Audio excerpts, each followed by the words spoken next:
Welcome to this video, which is the second day of the 5.5 notes. We're going to look some more at trig equations and have a little bit more opportunity to do some practice on these. So the first example is use substitution to determine whether the given x value is a solution.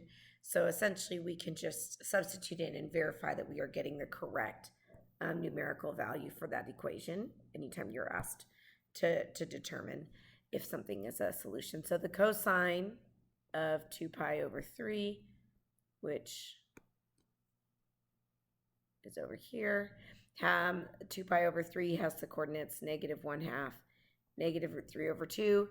And so indeed, that is the correct cosine. So we have been able to determine that, yes, this is a solution. If we didn't get the correct answer, then it would be a no. All right, these next ones, these equations, we're solving all of them in radians, which is the most common way that you'll be asked to solve equations. So just a little bit more practice. Nothing super new here, but number 3 we might want to talk about a little bit. But why don't you pause the video, try 2 and 3, and then restart the video and see what you think. All right, so my solution is up on the screen for number 2. Most students don't struggle too much with getting the angles 5 pi over 6 and 7 pi over 6. Which would be the two locations where our x coordinates are to the left. And so we get that negative root 3 over 2. What students sometimes forget is this portion, or maybe just need some clarification on. So we did not have a domain restriction for this equation. Unlike number 3, where we are limiting this to one time around the unit circle, on number 2, we want to find a way to write all solutions. And so we need to be able to communicate that we can continue to go around the circle over and over again. So each lap around the circle is 2 pi. By writing 2 pi n, we're going to understand that n is any integer. We could continue to go around that circle either clockwise or counterclockwise as many times as we need to continue landing always on the same locations there. Wow, that is a very interesting circle. Maybe I won't even draw it. But that's how we could get that. All right, number 3, I kind of started and didn't finish so that I could provide a little bit of instruction. There are 2 locations where we have a sign of negative root 2 over 2. The pi over 4s have those numbers of root 2 over 2, and in the third quadrant, both the sine and the cosine, or the cosine and the sine, have that negative root 2 over 2. At 7 pi over 4 in the fourth quadrant, cosine is positive root 2 over 2, and sine is negative root 2 over 2. And so because this argument is not just x, we'll take the argument and set it equal to those 2 angles that came from our unit circle. And I will divide both times by 4. And I get 5 pi over 16 and 7 pi over 16. And it's common for students to think we're in a good spot here. But if you think about these angles are both in the first quadrant. And there could be other angles if we continue to go all the way around the circle. And so what we have to recognize is that when we have that argument is 4x, this basically trig function goes its period. We could fit that periodic rotation here 4 times. But by the time we get to 2 pi, it's like we could go around 4 times faster around the unit circle. So one way to handle this is to then imagine going around the unit circle 4 times and setting 4x equal to those angles each of those 4 times. We're actually going to end up with quite a few angles. Now, as you start to see the pattern, you might be able to have some shortcuts with here. It just depends on what you see. But this is the first time through. I know this is 0 to 2 pi, but my answer will end up being 0 to 2 pi for x. But I'm going to think about going through this pattern 4 times because this period is 4x. So it's 4 times as fast to get around to all the values. So if I go around the unit circle a second time, and I essentially just add 2 pi to my original angles that I found. So if I'm adding 2 pi, I'm adding 8 pi over 4. I would get 13 pi over 4, and that's still equal to the argument of 4x. And if I, again, add another 8 pi over 4, I can get a 15 pi over 4. And that's still equal to that argument of 4x. And when I divide, so these answers are golden, I would divide and I would get 13 pi over 16 and 15 pi over 16. Now these would be the answers that would be true in the second quadrant from the second time that we're going through the unit circle. You might start to see some patterns in here that you can use to kind of help you get to the next answer. If you don't see them, I'll just kind of show you how you could do them without seeing the patterns, and then we can discuss. But I would need to go around the circle again a third time. So if I add another 2 pi or another 8 pi over 4, I'd get 21 pi over 4. And if I add another 8 pi here, I'd get 23 pi over 4. Totally okay for you to start like really noticing the patterns with the numbers here. And then if I divide, x is 21 pi over 16 and 23 pi over 16.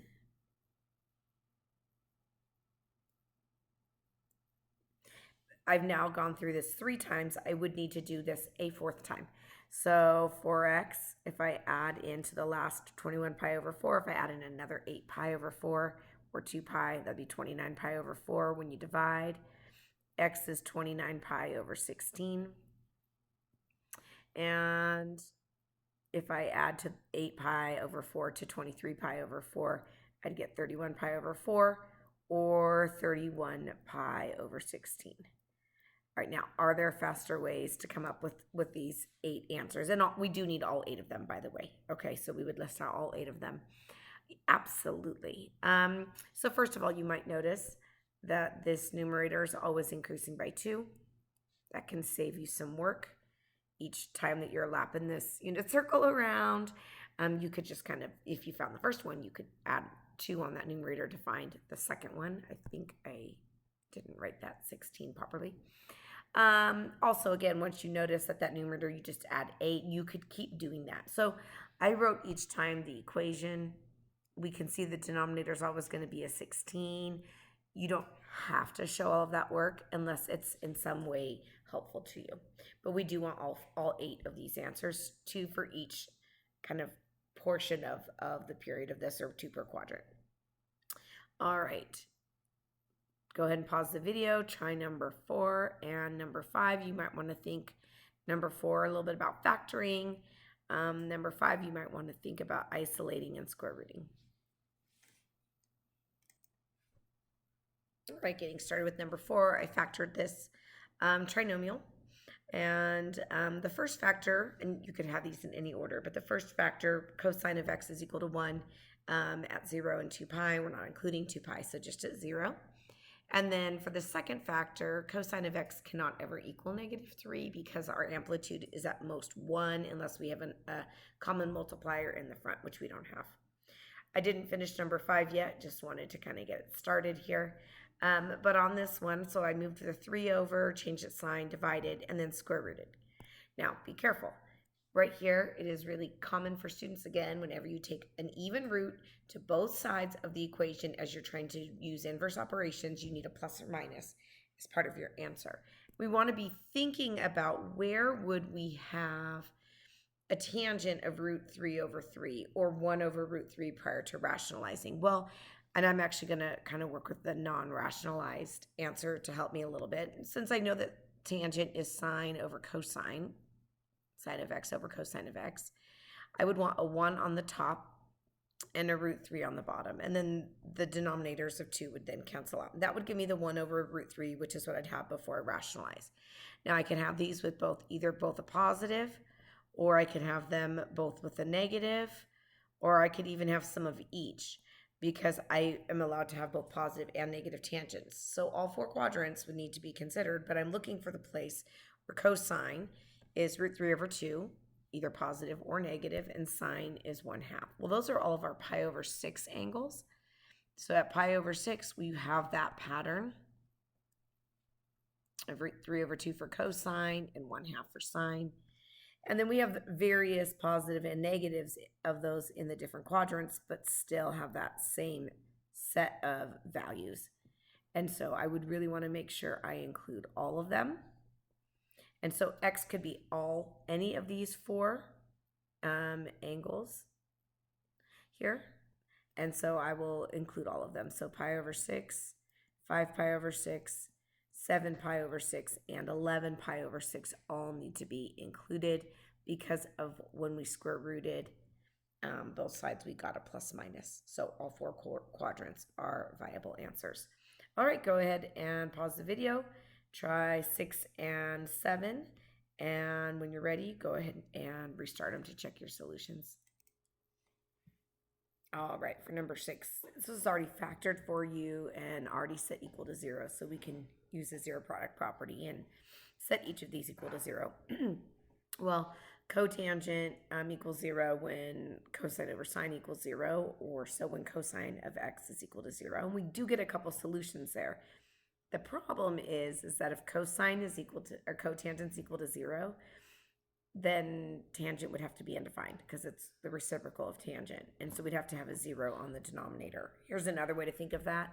We'd have to have the sine of x equal to 0 as the domain restriction for cotangent. Remember, cotangent and tangent, any reciprocal function, you need to think about the denominator as the domain restriction.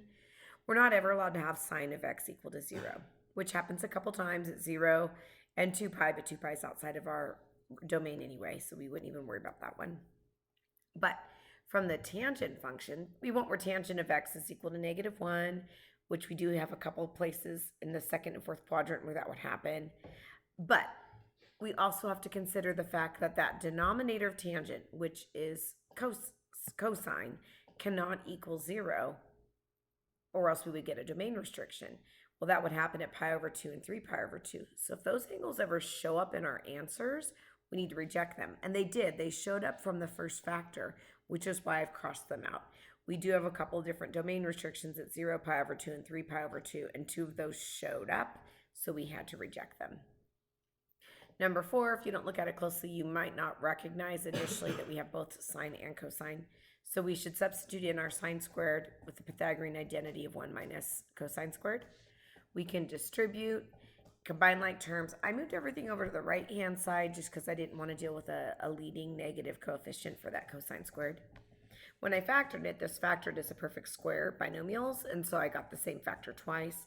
So I'm looking for where does cosine of x equal positive 1/2, which is at pi over 3 and 5 pi over 3. All right. Here's another one, number 8. We do have a limited domain on this one. Just keep in mind you might want to think about different ways to represent this, because one of them has cosine of 2x and one has x. So it'd be best if you have the same argument for both of them. So that's a hint, is think about maybe one of your formulas for double angles to see if you could rewrite this so that both the left and the right side have the same argument, and then see where that leads you. So my solution for number 8 is up on the screen. So I chose to replace cosine of 2x with 2 cosine squared of x minus 1, just to keep everything within the same trig function. I also now have the same argument of x. I collected all terms on the left side and factored that trinomial, and gave me 2 different factors to solve, and I ended up with 0, 2 pi over 3, and 4 pi over 3. This next one we can use a calculator to solve. So you would not be seeing a problem like this on your assessment because of the fact that we are not allowing you to use calculators on your assessment. However, it is still worth learning how to do, and you might see it on your assignments. So give this one a try. You can kind of think back to what was the strategy we did in the past. Pause the video, give it a try, and then when you're ready, restart it. So for this one, there's more than one strategy that you could use here. You could try factoring. If it doesn't factor, you could move to the quadratic formula, but I decided to graph it. So I'm going to graph the left-hand side of this. And then what I'm going to look for is I'm going to look for zeros. And I'll make sure to restrict zeros or roots. I'll restrict my domain from 0 to 2 pi. And then any answers that give me those zeros, those will be my answers to 4 decimal places. So here's my graphing calculator. When you enter these in, you do want to be careful to make sure and include an additional set of parentheses around tangent. Watch that the argument needs its own parenthesis. And then make sure you close the argument parenthesis after 8 tangent of x plus 3. So when you graph it, a couple other things. If you hit mode, make sure you're in radians, because all of our equations that we're solving for are in radians. And then when you graph this, you may not be seeing quite what you'd like. So I'm going to restrict the domain. I'm going to click window up at the top. And then I'm going to change my domain. I'll do from 0 for x to 2 pi. Remember, there's a pi button on your calculator. And then I don't actually need to, personally, I don't care about the heights outside of kind of around the height of 0. So I'll go from -1 to 1 just so I can see what I'd like to see. Anytime I'm hitting this x-axis, this is a solution. So I have 1, 2, 3, 4 solutions. I would like all 4 of them. I do need them to be in 4 decimal places. So I'm going to go to second trace, which gets me to the calculate menu. I'm going to look for the zeros, which is at option 2. I can't see my cursor right now. I'm kind of watching the Y values to kind of see what's happening. Looks like I'm jumping around a bit. Remember, tangent goes up to an infinity height. It's really moving there. Starting to come back down, so I'm going to start to see one of my zeros. There we go. All right, so I'm going to start with this 0 first. I'm going to the left of it, a little to the right of it. One of my zeros is 0.2367.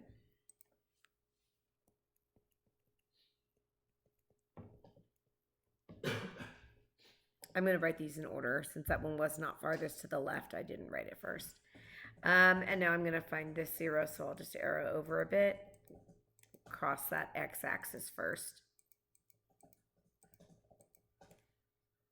I'm to the left, and then recross it to get to the right. And it looks like I did not quite cross it enough, so let me go back.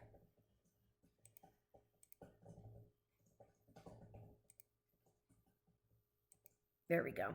So to the left, I'll get a little further past it this time to the right. And it looks like this 0 is actually at a height of 0. Oh, no, that's the height. The x value, 0.4636.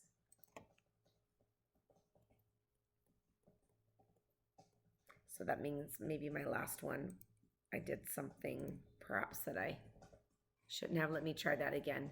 Maybe I looked at the Y value.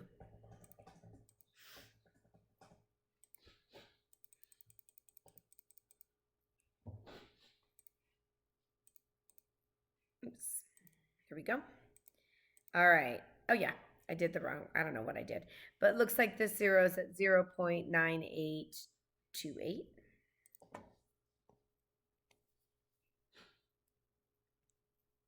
I have a couple more. I'm just going to repeat the process. Hopefully I'll do it right this time. Okay, so you're going to see, if you look at the Y values, they're going to go way up and then come back down again as we move past the vertical asymptote. I'm trying to get close to that height of 0.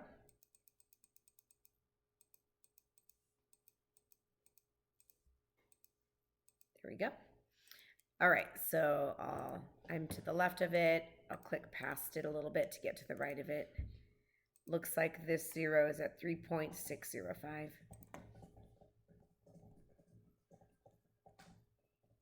Oops, I lost a digit. 3.6052. And then I've got one more. So second calculate the 0, and then a little to the left, a little to the right. And looks like 4.124. Oops, I keep forgetting. Sorry, in calculus we do 3 digits. 4.1244. And those are my answers. All right, this one right here. Go ahead and pause the video, give this a try, see what you think, and when you're ready, restart the video. All right, so for this one, I rearranged my terms, collected all the cosines on the right-hand side, all the constants on the left-hand side, and when I divide, I end up with the cosine of x needing to equal -5.5, but because our amplitude is 1, we cannot go lower than -1, so there is no solution to this problem. And that is the end of our notes and the end of this video.